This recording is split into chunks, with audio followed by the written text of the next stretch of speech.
This is where I live. And right next door here, these are all the same, part of the same property. This building here is where my old friend Lili used to live, Lili St. It's been raining the last couple days, so I figured I'd do this for you guys. The bungalows over there are also part of this property, but here's this. Casa Filets. I actually made this piece of wood here, and an artist that repainted that. The old one had just rotted away.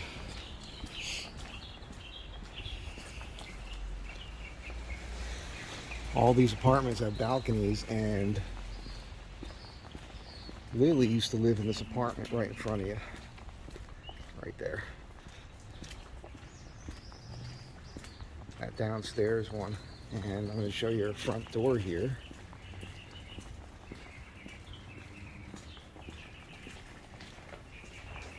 Right there. And the first time I ever talked to her was looking through that little hatch there. And my buddy Gene used to live here. And that door was always open.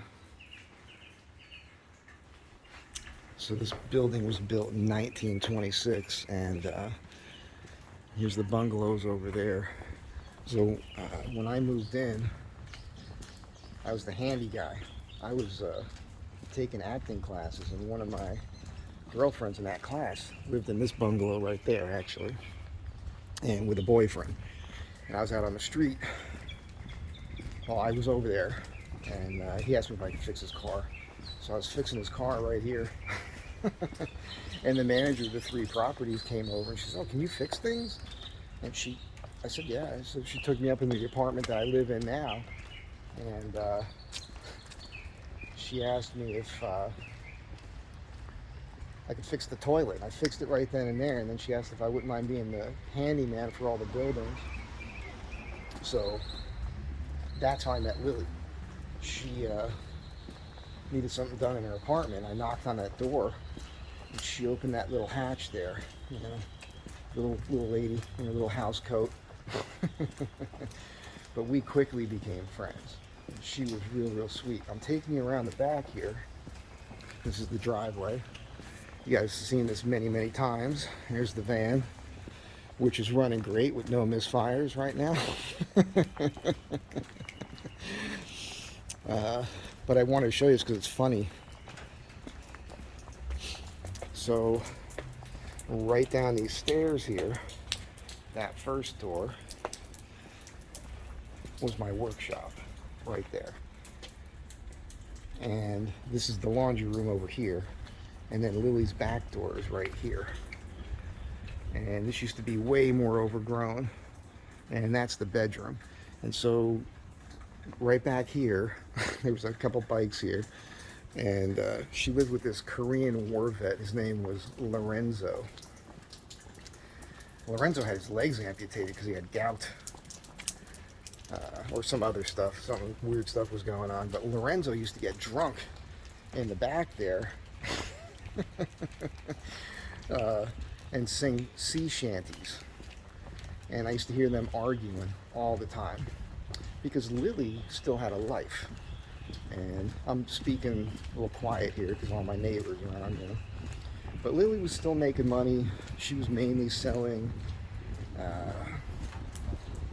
autographed photos of herself. And she still had an interest in the Lili St. Cyr lingerie shop over on Santa Monica Boulevard. And matter of fact, I used to drive over there and pick up envelopes for her. Envelopes with cash. I'm going to walk you over to the corner over here because there's an interesting part of this story.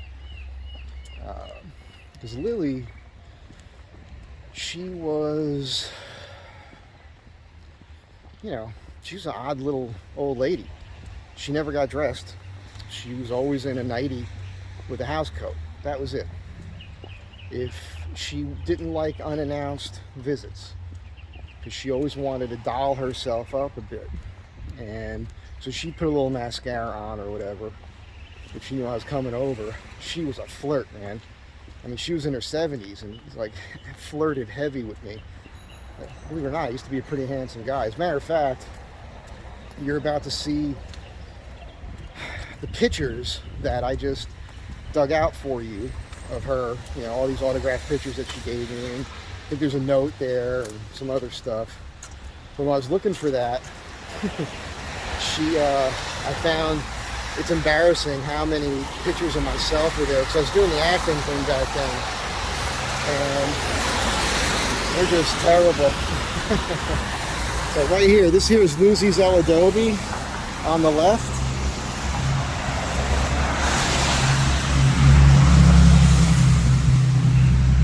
And we got our resident, you know, people living here. There's always people sleeping out here now. Real fun. Kind of shocked they're not here at the moment. But right here on the corner is this liquor store. And I'm showing it to you because Lili lived on the food at this place. It's no longer a liquor store.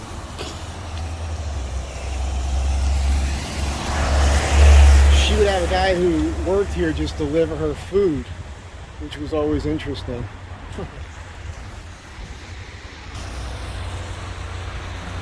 So this was just a really cool convenience liquor store that was here when I moved in. And I don't know what it is now, but it's kind of cool. They kept the sign and they light it up at night. Oh, by the way, that's Paramount Studios right there. The gates are right there. And this used to be Channel 9 right there. So, yeah, that liquor store was pretty wild. In the 90s, this was kind of sketchy still. So these two buildings here, Sammy Davis Jr. lived in one of these two buildings. I get it mixed up. There was a lot of famous people lived here. Matter of fact, the drummer from Rage Against the Machine lived in our building. I was friends with Brad for a while. He wanted to lift weights, and so I trained him a few times, and he told me he couldn't work out me anymore because when he went to band practice, he couldn't lift his arms. Known a lot of people in the music industry I was pals with for short periods of time. They're all kind of cuckoo for Cocoa Puffs. Anyhow, back to Lili. So, in that liquor store, man, some young kid went in there and held the joint up one day and shot the old guy that owned it, killed him dead. That was kind of a bummer. Matter of fact, one more block over, there's a little bar called Smalls. That was a great dive bar. I hardly even went at the time. I wasn't drinking a lot back then. There was a commotion there one night. I heard the whole thing too, because a guy got in his car, chased him, and you heard them going around the corners, just around these few blocks, and then they crashed up at the corner here, got out, and shot each other. That was the 90s here. So let's get inside the apartment, and I will talk to you about Lili and show you some pictures. And as I was saying, so there was guys that worked there would deliver her food. This apartment right here, it's got a balcony here, it's got another balcony here, and then there's a third balcony. This is all on the second level. I could have had that apartment for $750 a month. That's the third balcony. So 1, 2, 3 balconies. It's a cool pad. I never wanted it because it's right here on the street, so you hear everything at night, and I like being in the back. I got a good defensible position there. All right. So Lili was super cool, and like I said, I ended up talking to some guy on the street there, so it's a few minutes later here. She lived on the food there. She lived on junk food. She was not a healthy person. She never got out of her house coat. She lived in the living room. She lived in this apartment right here just before I did. So when I moved in, she had just moved into that apartment I just showed you. Lorenzo, the guy that lived with her, he had the bedroom. And Lili never even got out of boxes. And it was a weird little apartment. These places were built in 1926. That building, this building, the bungalows, all 1926. There's a connection with Paramount Studios. There's a lot of old stories that these were like writer apartments and things like that. There's a lot of ghost stuff here. that happens. It's pretty wild, as you can imagine. So I can get into that if you guys ever want to hear that stuff. They're pretty good stories. But yeah, we got to be real friendly, and that apartment hadn't been remodeled or touched since the 20s, and this was the 90s. So, 1926 to 1996, you do the math, right? 70 years of no upkeep, really, other than paint. So it had all the original hardware and all these things, and the place where how she lived wasn't pleasant. I mean, it was cockroach infested. I mean, the sort, like you'll go into somebody's pad, or like you might live back wherever there's cockroaches. You don't normally just see them in the daytime just out there doing their thing. They come out at night, you turn the light on, they run away. You go in her place, and there's even the baby cockroaches with the big cockroaches all over the sink and everything. It was pretty bad. She just ignored it, But she was a sweetheart. We used to talk about. I was studying acting at the time in Beverly Hills, and which is why when I found these pictures, I came across all these old headshot contact sheets of myself, and I've got a big box with all the stuff I used to shoot. I was a photographer back then. I used to do a lot of headshots for people. I used to shoot quite a bit of smutty stuff, which was great for Lily because she would give me a lot of advice. She gave me this, which is a little glass vial with grease paint in it because, I was this aspiring actor, and we would have these long conversations, and she gave me this to put in the cleft of my chin when I got my pictures taken. She put that in there, make that pop a little bit. She used to talk to me about the studio system and all that, and how back then when people were actors and the studio hired you, you learned all these skills. You learned fencing and how to ride a horse and how to dance and all these things, and she had a lot to say about what she thought about modern actors and all that. And she would talk to me about the men that she dated, and interesting lady. I have a memory, and I don't remember if it was Betty Page or another famous, burlesque star, but she was on the phone with the person one time. She put me on the phone just to say hi, and I'm pretty sure it was Betty Page. Yeah, pretty wild stuff. I was over there a lot. She used to ask me to do things for her. She used to ask me to get food for her if didn't have a delivery guy. I would drive over to the Lili St. store on Santa Monica Boulevard and pick up envelopes of cash. And also, she had me driving around some places here in Hollywood over the hill, and it was these old guys. I'd go to their house or apartment building. They'd meet me in the lobby, and they would just give me these envelopes, cash, stack of cash for Lily. And she lived that way somehow. So who knows what was going on with all that. But yeah, she was pretty cool lady. Really fun to talk to. She told me never get married. That was Lily's advice. Never get married. I've got notes somewhere in a book of some of the conversations that we had. I'll have to find that because it was hard enough to find these pictures. But I'll show them to you. I'll review this part of the video, and if they don't come out great, I'll put them on the ground and get bitter. This is some of her stationery that she would send out to people. I have a bigger version of this. This right here is what she referred to as her magic photo. She told me the whole story of this picture. I hope that's in frame. Yeah, my lucky picture, she wrote on it. I guess she did that right after she told me the whole story. I think she was from Canada, if I recall correctly. She's 17 years old in this picture.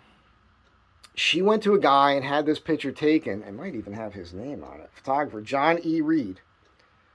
Photo used with permission of the Lili St. estate, which was while she was still alive.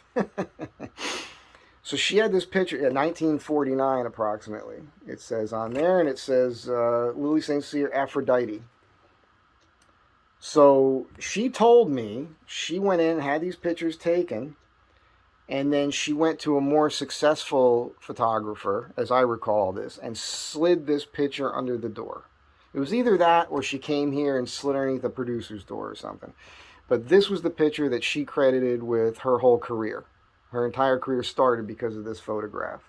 So she was on it. Like, she knew what she wanted to do with herself, and she wanted to be naked in front of men. That was her deal. She made no bones about it. There's a note from her. I have no idea what this is. I haven't looked at this stuff in a long time. Oh, this is my favorite. I hope that's in frame. Oopsie. So that's her stationery. That's a photo of her with the dead tree. What was that, like a mandolin or something in her lap? Oh no, that doesn't have the instrument in this. But it says, "My phone is out of order. Please come to the back door as soon as the back door. Please come to the back door as soon as possible." I love that. This is one of my most favorite things. I own a lot of favorite things, but this is definitely one of them. Again, Lili didn't like things unannounced. She would get in contact with me and ask me, and when she called, she would say either she was ready for me to come over right then and there, or she would kind of like make an appointment for me to come over because she wanted to make sure she kind of put herself together a bit. She would beam at me. And this little old lady, and she was old, I mean, you saw it, I'm not trying to say anything negative because I loved her. We were friends, but but she would beam at me like she still had that vivacious youngness in her. We never really lose that. I mean, some people lose it. Some people grow old before their time. Lili never really grew old, at least in my eyes. And she was so sweet to me. She was sweet. Now, this proves that she lived in this apartment because this is my address. I don't mind showing this because it's been out there before. Some of you people send me stuff all the time. But right there is my address, 630 and a quarter. That's the apartment I'm sitting in right now. So I would get her mail from time to time. This must have been after she died I got this. And since she was dead, there was no point in doing anything about it. So I just kept this to prove my story, that she actually lived in my apartment before I did. Let's see here. Some more of her stationery. I don't even know why I have this. Like, she would just give me stuff. Oh yeah, there is a little instrument there. I don't know what that's called. Right there. Oh, here's a bigger version of that where she's autographed it. This is 1995. To Mike. I hope this is all on the screen for you. This image here, if I'm correct, to Mike Sr. To Mike Sr. from your old flame. I asked her if she would do this for my dad. And my dad lived the last 5 years or so of his life in Greece, in the house he was born in. And I went back there to visit him, and this was hanging up in the wall there. And this made him, I mean, he was already a celebrity in that little village, but this really went a long way to, ratcheting down his legend. You know what I'm saying? Like, legend status right there. Autographed picture from one of the most beautiful women who ever walked the face of the earth. Lili St. I mean, just a stunningly attractive human being, and honestly, a sweetheart. This is her from The Son of Sinbad. To Mike, a fantastic actor and very wonderful friend, always Lili St. Cyr. She was so supportive of everything. I believe she dated Howard Hughes during this time period. I asked her about that. She told me a few little things here and there. I don't really remember everything, to be honest with you. These were 30-year-old conversations. This is great. To Mike, with love from your fan, Lili St. Cyr. She's got the big fan there. I mean, how awesome is that, right? I hope this is all on screen for you. To Mike, forever, Lili St. Cyr. Whoopsie. I mean, she was just the sweetest thing. I mean, look how beautiful she is. Just amazing, amazing, amazing. I really always loved this picture. To Mike, love Lili St. Cyr. And I think I probably asked her at one point for a photo, but then she just always gave these to me. And she said to me at one point she wanted to give me the complete collection, and we just never got around to it. And after she passed, I didn't want to get involved with all that stuff, with whoever was over there getting her stuff. This is later in life. You could tell by the image. Again, these are all autographed to me. She's probably 40 in this picture, I would imagine. Still doing her thing. Sweet Dreams. There was always innuendo with her. I'm telling you, it was the wildest thing.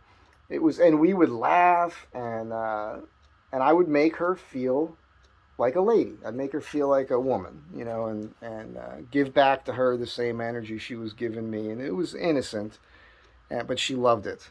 And yeah, it got to a point where I did pull back a little because and I actually feel guilty about it because she died soon after that. But I was busy. I was no longer the handy guy here, and I was living life and going around and doing things and traveling. And so yeah, gosh, just beautiful. These are all Bernard of Hollywood images here. So I think that's about all I have of her photograph wise. Yeah, there might be another note or something somewhere. So the grease paint always cracked me up. Always wanted to help me out. Just a wonderful human being, great lady, great personality, but just lived in a bizarre way. I mean, I'm not joking. It was pretty rough, that apartment back then. And then next to her was Gene. It's Gene Ponce or Gene Poink, and Gene was an agoraphobic. He never left his apartment. He was a painter, artist, magician. He wrote many books. He wrote articles for a magician magazine. He wrote a screenplay, became a film that Katharine Hepburn starred in, and he wouldn't leave the apartment. So she actually came here to meet him.